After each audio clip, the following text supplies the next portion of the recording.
How's everybody doing today? Good. Well, you know, we're sort of excited for the game on Saturday. I know the players are excited. Spring practice is a great opportunity for a lot of players to make a significant amount of improvement, and we certainly had the opportunity to do that this year.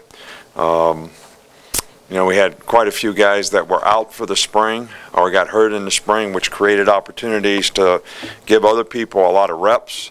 Some of those people will still be out for this game, but you know, I think that this is an opportunity for some guys to get out there and play in a game-like situation, which it's our philosophy to try to make this as much a game-like situation. And we do it a little different than a lot of people in that, you know, the first defense is and the second offense make up a team, and the first offense and the second defense make up a team. So the ones play against the ones and twos play against the twos for the most part.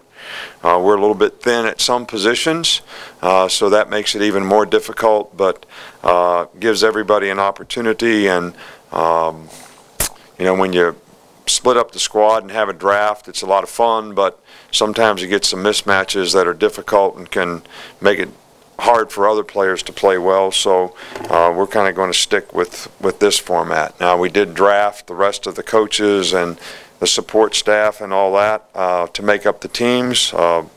As you well know, it's our tradition to have a, you know, steak and beans dinner on Monday, which the members of the media that we have that we invite to be coaches never come to, especially if they're on the team that lost. So I have yet to see a media person in 8 years go eat beans, and the guys that get steaks come and eat steaks. So, you know, if you want to be on a team, you got to make a commitment to the team and, you know, be there good and bad, thick and thin. You got to be there with your team. You know, I always like to tell the story. You know, we had a guy at LSU that was a coach, and it came down to kicking an onside kick, and he wanted me to make the decision. And I said, "You're the coach, you make it. And if it doesn't work, I'm going to ask you about it in the press conference." He didn't like that too much. So I had to make the decision for him. But, you know, we're looking forward to this game. The players are looking forward to it. You know, A-Day is a tremendous tradition here and a fantastic day for our fans, our players. There's a lot of tradition that goes on around here, whether it's, you know, the captains at Denny Chimes, the game itself. We have lots of recruits here. So to have the great response that we've had and support with a great crowd there has been something that our players really, really appreciate. And if you have the opportunity, you know, come and support our players. You know, these guys work hard year-round, just about, to try to have the kind of team, the kind of program that a lot of people can be proud of. And this is an opportunity for a lot of fans to come and see our team, but it's also a chance for you to come and support our team. And I think this has been a tremendous asset to our program, the way A-Day has, you know, turned out for us in the past. And I know that it impresses a lot of people when we have that kind of support and that kind of response. So for those that are coming out, we certainly do appreciate it. You know, we've got quite probably more guys out, you know, for this game than we've had in the past, which again creates an opportunity for some other players to play. You're always a little thin in the spring without having, you know, the entire freshman class with you, but, you know, Jonathan Allen, Ryan Anderson, Cam Sims, Denzel Duvall, Cyrus Jones, Ashawn Robinson, who probably could play if we were having a game, but we're going to be real cautious with that one. Brandon Kennedy, Buddy Pale, Bo Scarborough, and, you know, Hootie Jones is questionable with an ankle sprain that he got in the last scrimmage. So, you know, we've got quite a few guys out in this game, but as I said before, it's a great opportunity for some other guys to show what they can do and get out there and play and get some game-like experience. Hey, Coach, I just want to see, how is Ardarius Stewart doing during the course of the spring, and do you think it's fair to say at this point that the combination of Ardarius, Chris, and then Robert Foster, that they're kind of separating as the top three guys? Well, you know, we're pleased with the progress that these guys have made during the course of the spring.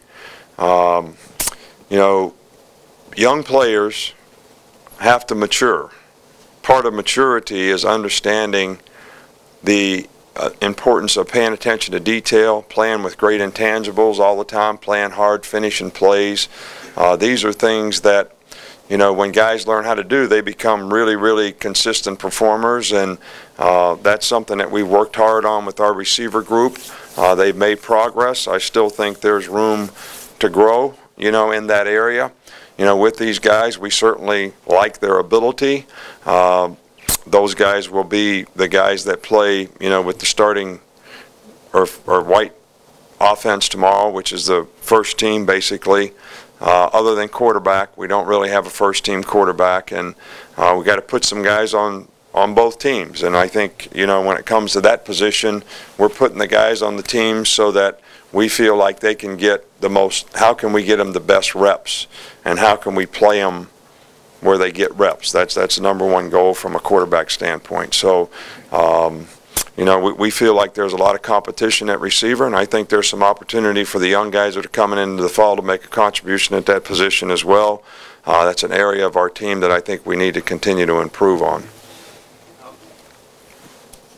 Nick, a lot of players have mentioned that the offense has kind of gone no huddle a little bit in the spring and gone quicker with the pace. Can you kind of explain the thought process there? Well, you know, if you guys continue to get quotes from players about other players, then we're going to not talk to players anymore. You know, that's number one. All right, because I don't think players should be asked to make comments about other players. No, I'm not talking to you. I'm just making a general statement here. All right, because I read things in a newspaper that articles get written, and the quotes are about other players commenting about other players.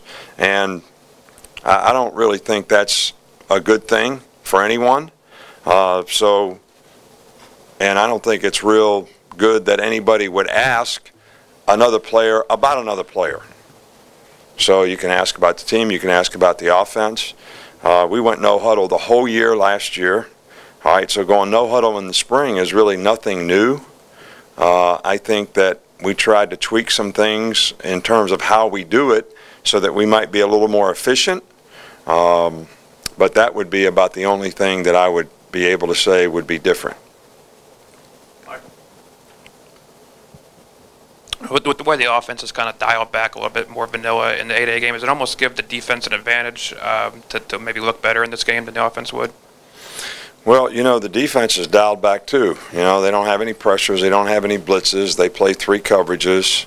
I mean, the goal is to have a game where players know what they're doing and they can execute.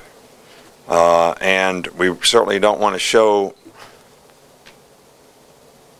what we're doing or what we've done any different in the spring in the A-Day game, which is on TV, which everybody gets a copy of, to help our opponents. All right, so I wouldn't agree that that's the case at all. You know, that the defense is very simple in the game. The offense is fairly simple, so that the players have to get back to blocking, tackling, and executing the plays, and that determines who has success in the game. So I don't agree with that at all. I know you always talk about wanting to have 10 offensive linemen in the 2 deep. Have you seen that second 5 sort of step up and grow this spring?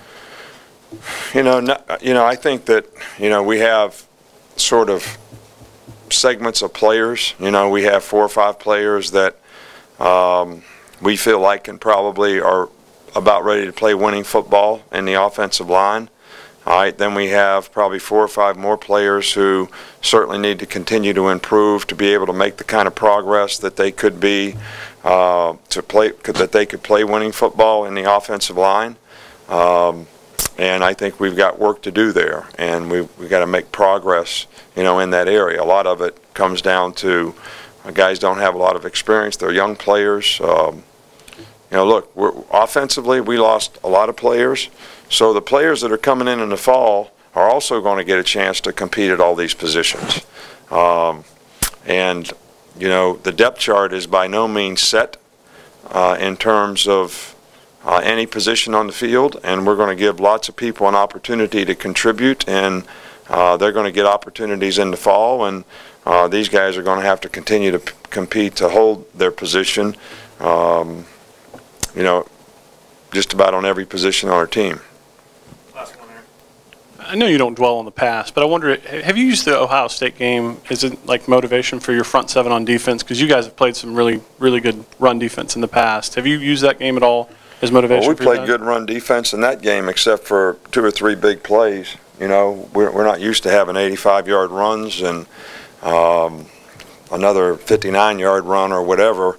But if you take those 2 plays out, you know, we played pretty well in that game against a really good team, a really good back, a really good offensive line. So you got to be careful how you look at the statistical information. You know, there's 2 things. All right, did you really play bad? Were you getting 7, 8, 10 yards on you because you couldn't stop them? All right, or if you looked at, all right, what's the efficiency of the consistency? You know, same thing with plays on offense. If you run the play 10 times and you make 1 yard a carry, and then on the 11th time you gain 85 yards. So if you take the average, it looks like a really successful play. If you look at the efficiency of the play, it's not really very good at all. So, you know, is the 85-yard run an outlier in terms of how you executed the play the other times? And so there's 2 ways to look at it. And you know, you don't get the opportunity to look at it that way because all you get is okay, they rushed for 236 yards or whatever it was. All right, so it looks like, wow, played really bad run defense. But played bad on a couple plays where they got 150 yards on 2 plays. So I don't care what your stats are, it looks bad. And it was really the same way with giving up big plays in the passing game. And we gave up way too many big plays at the end of the year in the passing game, and that's something that, you know, we have to do a lot better. So the stats aren't good, but the efficiency of what you do is really how you have to evaluate it. And then you got to eliminate those big plays. So it's not necessarily what you did, it's the consistency that you were able to execute it with that, you know, becomes the issue in terms of the big plays. All right, thank you.